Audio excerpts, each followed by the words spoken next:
Убавото време ги наполни детските паркови и игралишта, кои за жал на многу локации во Скопје се искршени и опасни за употреба.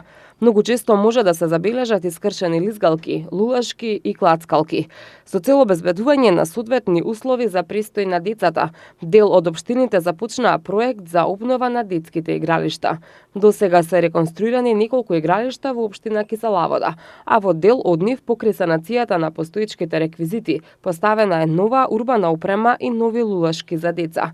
Во моментов во тек се активности за фарбање на реквизитите на детското игралиште и урбаната опрема до Средното економско правно училиште Васил Антевски Дрен.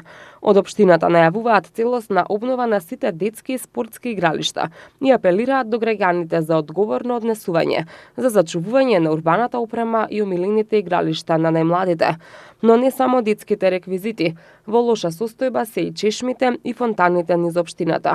Од општина Киселавода велат дека тоа е резултат на несовесното однесување на некои граѓани, кои покрај сите апели и засилените инспекциски контроли постојано ги вандализираат и уништуваат.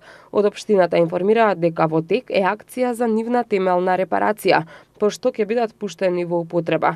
Првите чешми и фонтани во употреба ќе бидат пуштени уште утре, додека останатите во текот на наредните денови, информира за Прва Скопска портпаролот на општина Киселавода Јанко Бацарија.